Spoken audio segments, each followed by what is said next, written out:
guys, welcome back here to Intuitive Angling, and much appreciated you guys checking the episode out today and hanging with me a little bit. And guys, I have got a crankbait tip that I'm going to share with you all as far as how to retrieve a crankbait and how to put a certain type of action on it that will double your bites, I can promise you, especially if you're bouncing that crankbait off of any type of rock or wood structures. So we're going to show you guys what that is in today's episode. Definitely think it's going to help you guys out. Also guys, I'm just getting off the lake today, and guys, if you want some great boat food to take out that I did today, guys, check out this Bridgeford Sweet Baby Ray beef jerky. This is the best, most tasty, scrumptious boat food you will ever have in your life. You can get it in any checkout aisle at Walmart, guys. Quality of this meat in here, second to none. It is addicting, I can promise you like that. It's like eating Lay's potato chips or something. You can't put them down.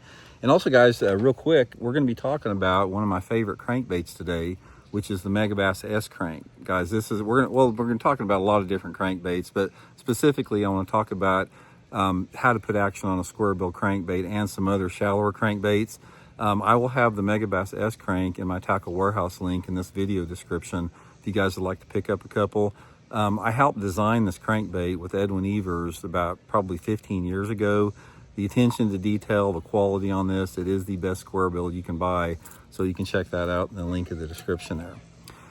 Okay guys, me being, a one-man show with the YouTube video here, filming it with my cell phone, it's hard for me to demonstrate on here. Well, today sometimes I take Owen with me and he can do it.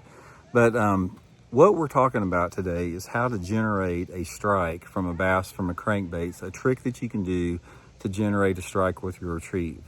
Now, first of all, before I tell you what it is, I want to talk a little bit about retrieves in general on crankbaits. Crankbaits, what generates a strike on a crankbait is a combination of things. It's a combination of the color that you're using.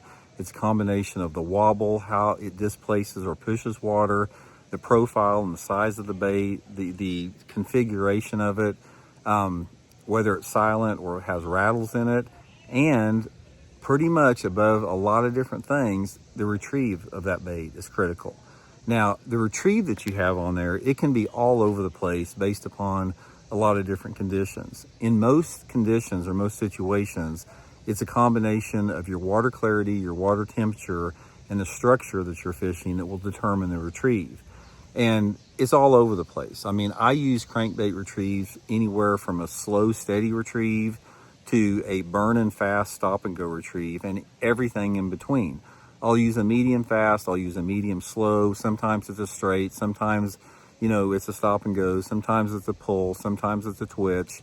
There's a lot of different things you can do to generate strikes from a bass, from a crankbait, and a lot of it is you have to just experiment with it and the type of cover that you're fishing, because main thing about crankbait that you have to remember is a crankbait is a deflection bait, and that's what this lip is for on a crankbait. It deflects off of cover, and this is what generates a strike. Now, you can catch some bass on a crankbait just reeling it through the water column, but the consistent bigger fish come on a crankbait when it hits something and deflects off to one side and then comes back to the center again. That deflection, along with their speed of retrieve and the actual retrieve that you use, will generate a strike from an inactive bass. And that's what you're trying to do, guys. You're trying to create a reaction strike on a crankbait. A crankbait is a reaction lure. So what causes a bass to react to that crankbait and actually eat it and bite it, it's a combination of all those things together. It can be, a combination of your retrieve, the color, the profile, everything. And that changes all the time. It changes with the light intensity that you have, different type of water clarities. It changes with the wind direction and wind speed, all that type of stuff. So without getting into this crankbait retrieve video that covers everything, I want to talk about one thing that you can do that will help you catch and trigger strikes from a bass. And that is a jerk, what I call a jerk twitch.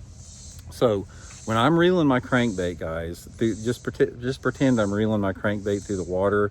Doesn't matter if it's a spinning outfit or a bait caster. When you're reeling this thing, well, in fact, let me see if I can set my camera up here. I'm gonna sort of show you guys a little bit. That's what you get here, guys, on Intuitive Angling. This is low tech all the time here. So you got that set up here. So yeah, this is gonna be better here. Low tech Intuitive Angling. What you want to do here is, it doesn't matter if it's a spinning rod where you're, you know, retrieving your crankbait with a spinning rod, or with a bait caster right there.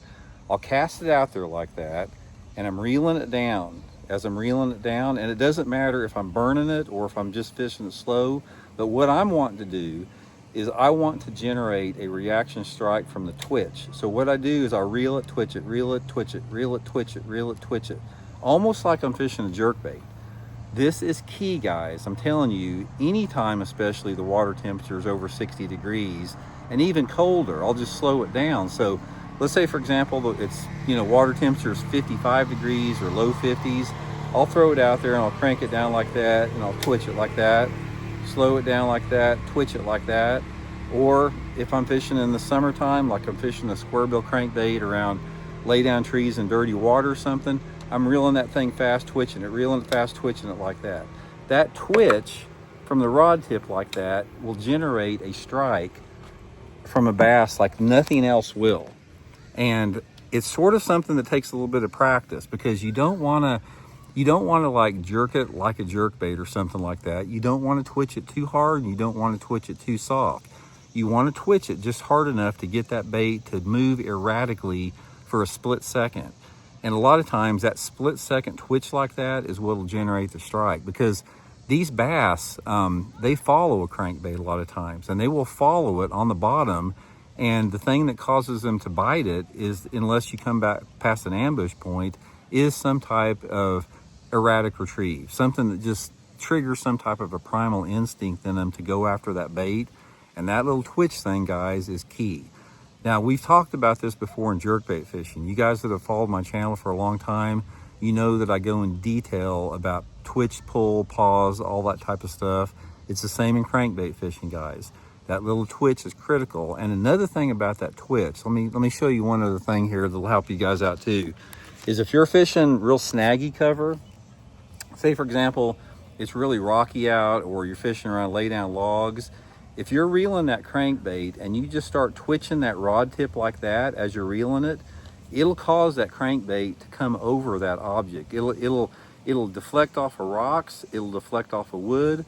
So if you're coming through something real snaggy, like say for example, you're throwing across a lay down log or something, as that bait gets to that lay down log, start twitching it real fast like that, and that'll cause that bait to help crawl over that. Or a lot of times, say you're fishing a snaggy riprap bank, you know, the big rocks on it, and maybe you're getting hung up occasionally, do the same thing. Once you start hitting that rock, start going like that with your rod tip, and that causes that crankbait to definitely not get hung up near as much.